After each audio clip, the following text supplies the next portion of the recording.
don't go back into the cave of complacency. Have the courage to continue to venture out, knowing that there are going to be some lessons you learn, and I love that. It's just the tuition that we have to pay to gain the capability and the competency and the confidence even, so that we can continue forward with courage. You know, so much is changing. It's happening faster and faster. You talked about the acronym or the alphabet soup of SEO and SEM and PPC, and now it's like we got marketing automation and CRM. It's just every month it seems like there's something new that we could do. But you shared that there's a trait for yourself and others on your team that have been almost an exponential factor. It's just one word. It's focus.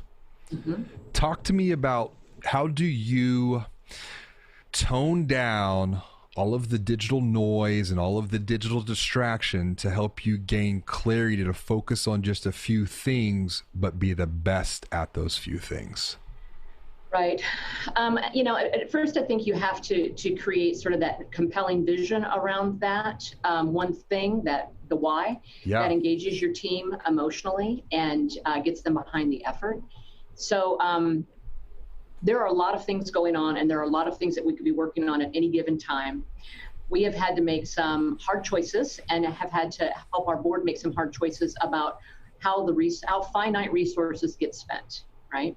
And one of the first things we had to do was to create the technological infrastructure to support the interfaces that we wanted for the digital journeys and engagements. We had to create the technological support to house Salesforce, right? We were able to integrate Salesforce with Scimitar, which is a very common credit union core, and not a lot of other people have been able to do that. And so we've just put the focus on making sure the underlying foundation of technology was there.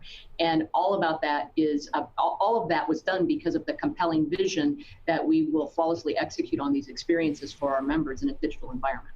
You mentioned, and you almost brought it back to the beginning of the conversation around vision, or what we call here purpose. Purpose is at the heart of the digital growth blueprint, the model that we teach and advise around. Is it possible for a financial brand to make progress on their digital growth journey if they do not have that well-defined vision, as you call it, or purpose as we call it, that's bought in throughout the entire organization? Is that even, can you skip that step? I'm just curious from your perspective. Not from my perspective, because if you do in fact skip that on a digital journey, if you do in fact skip the vision and the purpose creation and getting everybody sort of engaged emotionally on that, then what you will end up doing is you will end up just sort of being what everybody else is, which is a financial institution that has a mobile banking and online banking, and we can open accounts online and we can apply for a car loan online, and so what you're ultimately doing is you're maintaining yourself as a financial institution that has solutions through technology. What I really think the future business is like I said, it's a digital business, and that we need to more so think of ourselves as a technology company that offers financial services versus the other way around. Because again, the future of business is digital, and I don't really care necessarily what it is. We've kind of convinced ourselves, commercial banking will never get there because it's about relationship, and banking relationship is it's still about relationship. I'm not discounting the relationship at all. It's just about how you have the relationship, yes, and what format you engage to have the relationship. What does community mean when all of your members open their accounts online and do all of their transactions with you online? Community becomes something different, and still relationship, it's still community.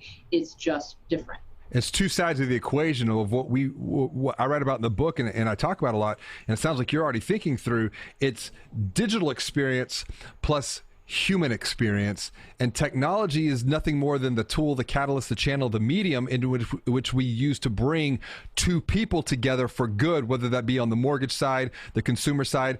Community, community has been redefined. It's not necessarily a physical place with borders. It almost might be more of like ideological, of like, and you mentioned this, like, do people believe in what we believe? And if so, that makes conducting business, quote unquote, just that much more simple on both sides of the equation. I want to talk here, and it really falls right in line with where you've been on your journey, tying it back to vision, tying it back to purpose, but culture, the internal, the human side of the business. What has been your greatest win or focus there? Because you mentioned you must hire people who are technology competent and focused on technology. Is that easier said than done?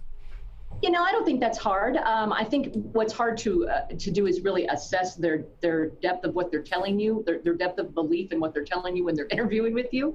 But I think it starts with who you hire. Culture always starts with who you hire, right? Right. And so if you hire people who understand that future business is a technology business, and you can prove that out through the interview process, then they're going to buy into all of the huge cultural shifts that it takes to go digital.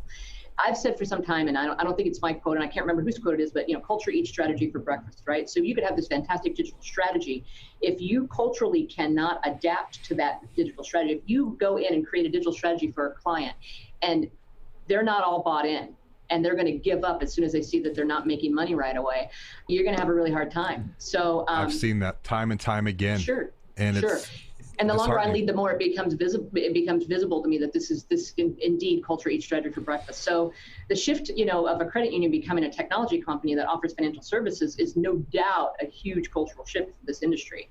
And so I think the first foundational piece is your people must believe that the future business is a digital business, and then you must communicate as the changes are made to adapt to that new business. And once again, there's that cave of complacency coming back up in the conversation, because I think my mind goes to the fears and the anxieties of those who are traditionally on the front line of this, the MSRs, the loan officers who are used to conducting that face-to-face business, people coming to the branch, but that might not be the case. It doesn't mean that their role is obsolete. I think it actually has more visibility because we can do it more efficiently, conduct it digital. You're seeing that post-COVID, everyone's once again being forced to go into the remote, but it has to all come down to the alignment, digital first. I love that. We're a technology company that just happens to offer financial services.